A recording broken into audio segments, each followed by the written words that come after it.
All right. Good evening, everyone. Senator Dempsey brought props to our mid-session press conference, and I always like to follow the lead of the Senate, so my good friends in the Senate, so I got some props here for this. And they have some significance, and I'll get to those in a minute. You know, one of my favorite presidents who I thought did a lot more by doing less was Calvin Coolidge.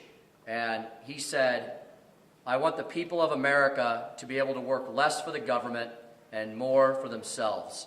I want them to have the rewards of their own industry. This is the chief meaning of freedom." And that was an overarching symbol and phrase and umbrella by which a lot of this session was guided. We wanted to do more for the people, so they would have more freedom and opportunity for themselves. And the more government you have, the less freedom and opportunity the people have. And this session, from beginning to end and everywhere in between, was about doing more for the people of Missouri. It was a session of historic accomplishments and substantive reforms that will improve the quality of life for all Missouri families and pave the way for a better business environment for Missouri employers, workers, and job creators. It was a session of great historic compromise on issues that have eluded effective legislative solutions for many years, and some that even predated this current majority that is now a decade old. We saw a General Assembly come together to pass the first income tax cut and the first major tax reform policy in nearly a century, and to find a solution for our bankrupt, insolvent second injury fund. While we could not make good on our promise to push the tax credit reform package across the finish line, the House did move that historic piece of legislation further than we ever had, made more compromises than ever before. We restored and moved that issue to the point where it was one vote away from completion in the Senate. So the House kept good on its promises to not only do major tax credit reform, and very much in alignment with what the governor has proposed, but also to create new, exciting incentives for Missouri businesses and workers across the state in multiple different industries. We also pushed to the point of one final vote in the Senate, restoring reasonable liability limits in medical malpractice cases. I think it's important that we laid secure, solid groundwork for those issues next year, which will be legislative priorities. And I have a strong feeling that those issues will come across the finish line in the Senate next year. I'm extremely pleased at how efficiently the House worked as a legislative body, how our new freshman members played key roles on very important issues. The results speak for themselves as we passed a large number of bills that we identified as caucus priorities at the beginning of the year. Great substance, historic significance. This includes not only the EEE agenda I outlined in my opening day address, but numerous bills that protect and preserve the values that are important to Missouri families. We have a lot to be proud of in this long list of accomplishments that will remind the people who elected us that they made the right choice in sending this common sense supermajority to Jefferson City to represent them. With that, let me run down an abbreviated list of some of the major accomplishments I saw as the 2013 legislative session. The budget was a challenge this year, and that's all I'm going to say on that until our budget chairman comes forward to speak on those issues. Economic development. The list is extremely long, as you can see, and these are just some of the bills I could have put up on this agenda. The tax cut legislation, House Bill 253. Again, one of the most aggressive reforms in nearly a century. Folks, when you look across this country, the states that are succeeding have three things in common. They have a certain tax policy that's fair and low to job creators and to small business. They have a fair labor policy that treats workers and employers on a level playing field and provides the ultimate in worker freedom. And they have a fair litigation policy that lets those who are going to go to court know with certainty what the outcome is going to be. We moved issues on that agenda all the way through from top to bottom. The tax reform package was one of them. We solved a crisis that was facing our state for well over a decade, maybe close to 2 decades, dealing with the now insolvent second injury fund. That didn't happen overnight. It largely happened under Governor Nixon's watch when he was Attorney General, when he oversaw that fund and was supposed to defend it for the 16 years that he was in office. Attorney General Koster, one of the first items he undertook was to suspend the Second Injury Fund because it was a failure. It was insolvent. It could not take care of workers or job creators. Representative Todd Richardson and many others who came before him worked tirelessly on that issue for as long as this majority has been in place. This year, we came to a conclusion. It's historic. It's significant. I've been receiving messages from job creators, from members of the bar on both sides, from workers across the state to say, thank you. You have done well. The Amateur Sporting Events Tax Credit Program signed by the governor already back in March. Historic that it was done so early. It's been in the pipeline and jammed up for 5 years. That is true job creation. I've spoken with the folks on the ground in several of our metropolitan areas across the state since that bill was signed. They have guaranteed me it will bring new job creation and new revenue to this state, and they are so excited to put it into place.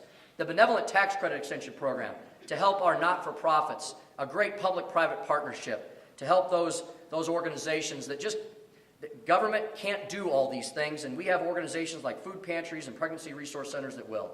Paycheck protection, a step towards true worker freedom, an issue that I believe has a supermajority of support across this state. Put into place, finally workers in our state will determine how they want their wages spent, how they want their dues placed, not big union bosses, not the fat cats in the labor organizations, but the workers themselves will have that option. Ultimate freedom for them. Couldn't thank Representative Eric Burleson enough for the heavy load he carried in that subject area. Prevailing wage reform, another item that will help the taxpayers of the state get more bang for their buck. True reform that has never gotten through this legislature before. Unemployment benefits through Senate Bill 28, the use tax and freight line tax credit through Senate Bill 23, the Port Improvement District Act through Senate Bill 257. I could go on and on. The list, it does. It is long. Energy. Gas sisters through Senate Bill 240 will help our infrastructure rebuild and update itself. Something that was, again, long overdue. It was never, and it had been a long time since it had been reviewed by this legislature, well over a decade. The Uniform Wireless Communications Infrastructure Deployment Act, also under the energy agenda. On education, I said from the very beginning I wanted to concentrate on funding and reform.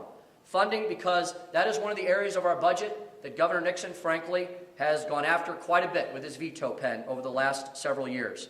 We made sure that we provided historic levels of funding for K through 12 education and also funded higher education at higher levels this year.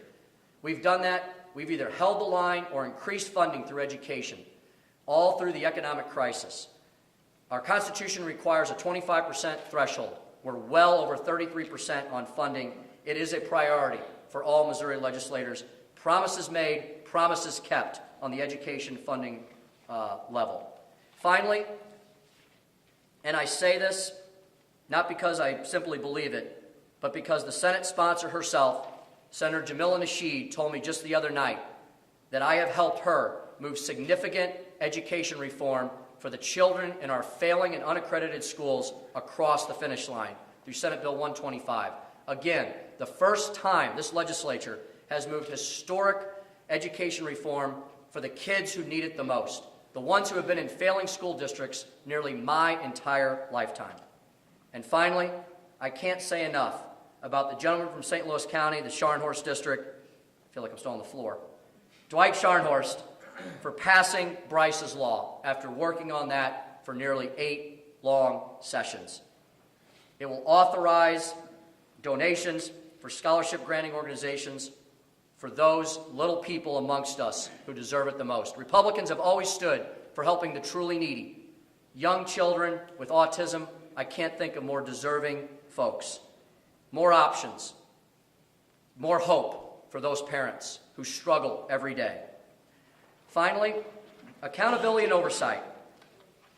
That has been a hallmark of this House, and especially this year.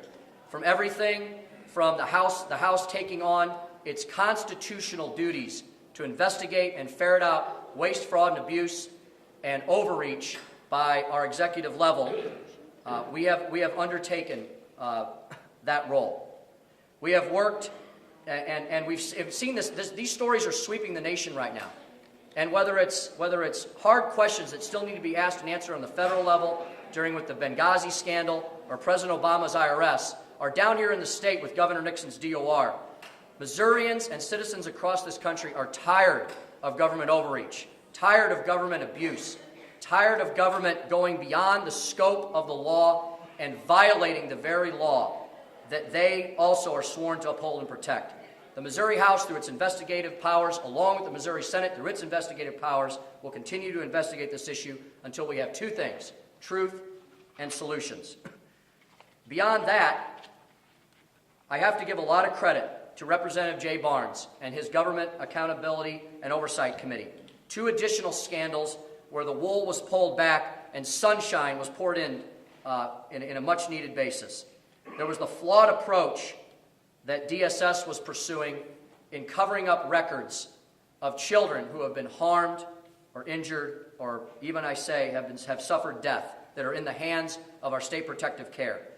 By Representative Barnes' tenacious oversight on that and my support of him on that issue, DSS has stated that they're going to reverse their position and make those records that were sunshineable once sunshineable again. Again, we have to protect the little people among us, and these are wards of the state that we owe the ultimate protections to. Finally, on that issue, Representative Barnes was instrumental in pushing back against a flawed approach that would have circumvented the intent of the Federal Welfare to Work Act, which was promoted by President Clinton throughout his presidency and would have doomed countless Missourians to a lifetime of poverty. Again, beyond the scope of the legislature, back in dark bureaucratic hallways, these things were attempted to be implemented, and Representative Barnes shone the sunshine of truth on them, and that procedure, again, was greatly amended due to his great work and all of my members' support. Again, finally, and I truly mean this time, we helped Missourians who contact us every day continue to promote, defend, and uphold their values. Missourians stood up for the Second Amendment with one of the most far-reaching protections of that from federal overreach ever passed in the nation through House Bill 436, the Second Amendment Preservation Act by Representative Doug Funderburk. Jeannie Riddle's Preventing Webcam Abortions Bill, House Bill 400, for right-to-life issues that are so near and dear in a bipartisan way to a supermajority of this Missouri House. Right to Farm, protecting the largest industry in Missouri, the agribusiness industry, protecting Missouri values, Missouri farmers, Missouri farming families from out-of-state interests intent on changing our way of life. Veterans were a huge focus. Representative Sheila Solon worked tirelessly on this issue along with Charlie Davis and many others, improving life for military members and veterans through a whole host of Senate bills, some are on this board over here, protecting children from sexual abuse. Right before I came in here, Representative Marcia Hafner said to me, the children of Missouri are a lot safer today because of the actions of the Missouri House. And whether it was through HJR 16 or some of the bills that Representative Hafner worked on, Representative McCarty, I truly believe that as well. It was historic, it was significant, it was monumental. I did not do it alone. I did it with this common sense supermajority behind me. I thank you all for everything you've done through these 70 legislative days. Thank you very much. Thank you.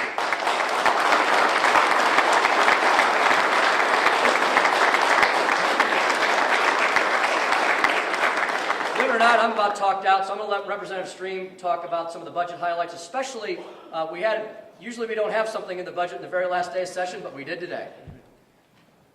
Thank you very much, Speaker Jones. We passed a balanced budget several months ago, and then again when we had the conference committee with the Senate. The budget increased funding in a lot of areas, $66 million for K-12 education, which raised it to the highest level in the history of the state of Missouri. We added $25 million for higher education, plus another $10 million for the medical building and program at Mizzou. We did a lot of things in K-12 education too. Locally, we tried to help some of the school districts that were failing, so we had funding for urban teaching programs, Teach for America. We increased scholarships in Access Missouri and Bright Flight.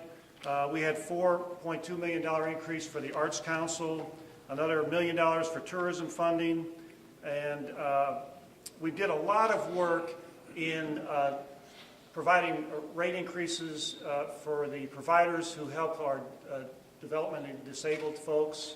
We did a lot of work in the mental illness area. We provided additional funding in mental health to the tune of tens of millions of new dollars this year through a lot of different programs. I want to specifically call out the chair of the Health Appropriations Committee, Representative Allen, who worked tirelessly in this area to find money that was not being used properly in her appropriations area, House Bills 10 and 11.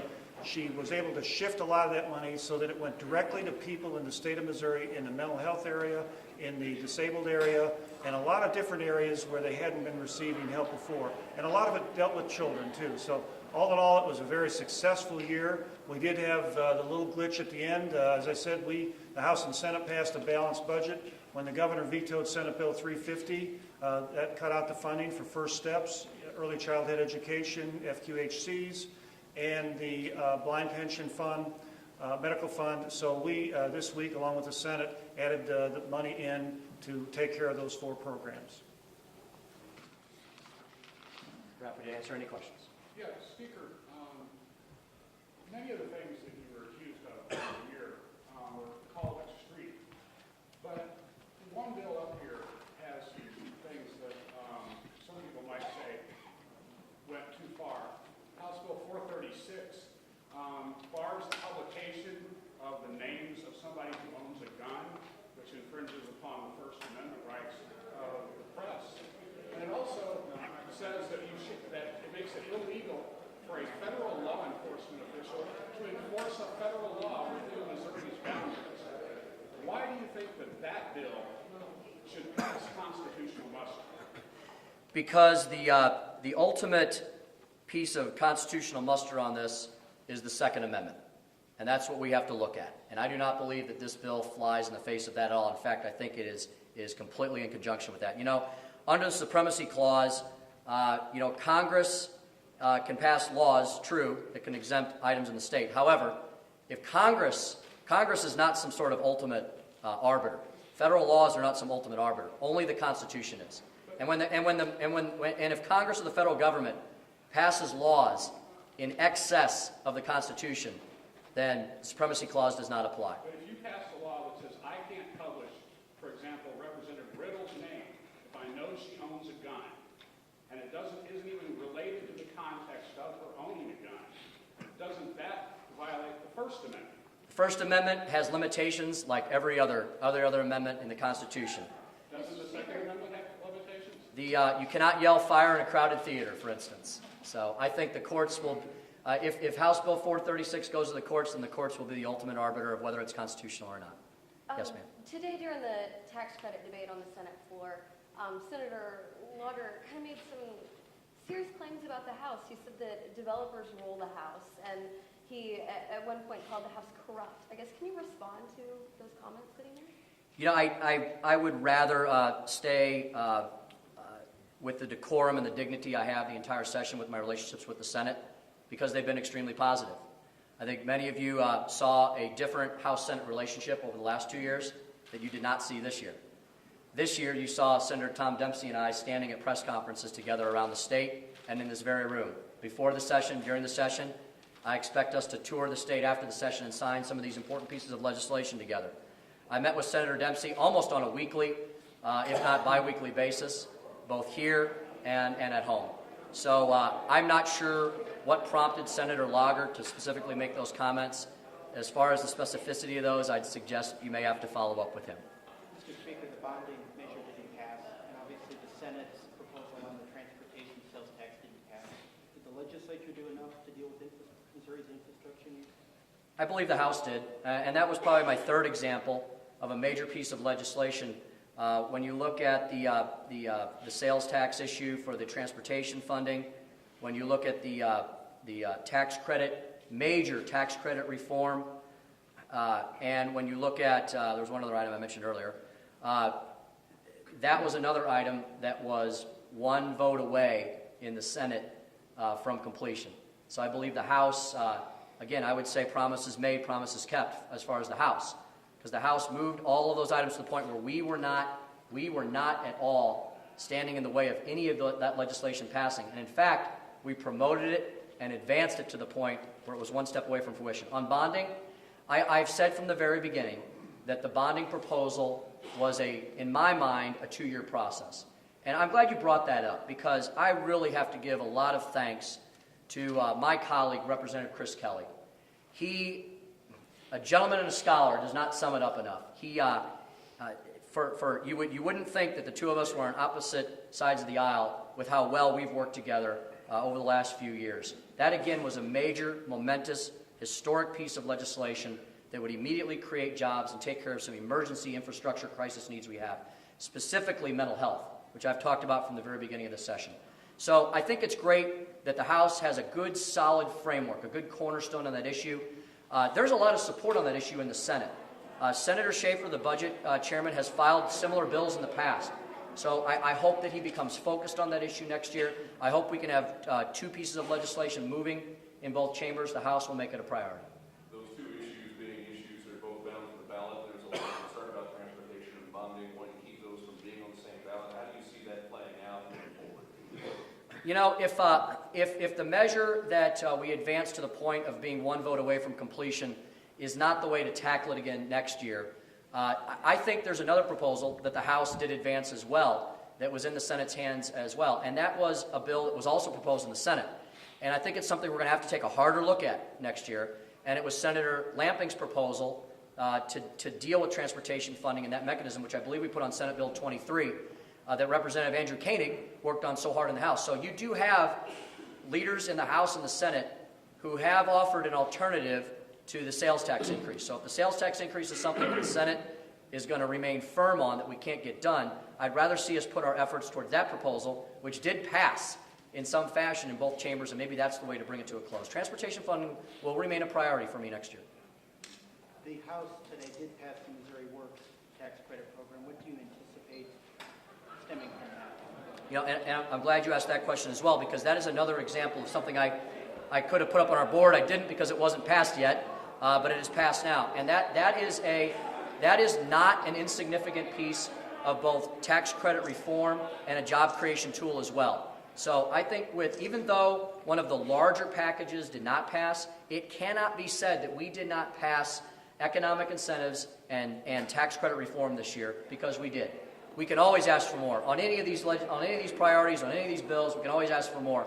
But legislative compromise is the art of the deal up here, and on every single one of these categories, the House and the Senate together achieve success. Have you established what interim committees that you're going to have once the session is over with? Not specifically, but I'd be happy to give you some topical areas. There are probably no surprises to anyone.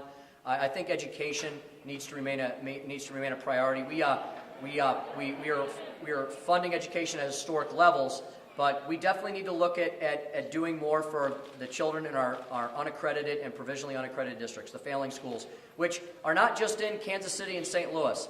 As Representative Kathy Swan has pointed out, there's districts that are challenged in our rural areas as well. So I'm going to put together an interim committee on that. It'll include folks from all sides of the education spectrum and from different geographic areas. I think issues relating to labor issues will be looked at. I think issues relating to transportation, government oversight and accountability. I have many members following in the lead of Representative Sue Allen. They've seen the great work she's done, and more members have come to me and said, you know, in an era of term limits, we feel like we haven't done enough to do oversight and accountability on these agencies which go rogue and run wild and just have no oversight on them whatsoever. Representative Sue Allen has found that out over the last few years. I've had more members come to me and talk about more agencies that definitely could use some more of that similar sunshine. Do you see any issues that remain for a special session? You know, I think the governor will ultimately have to be the arbiter of that.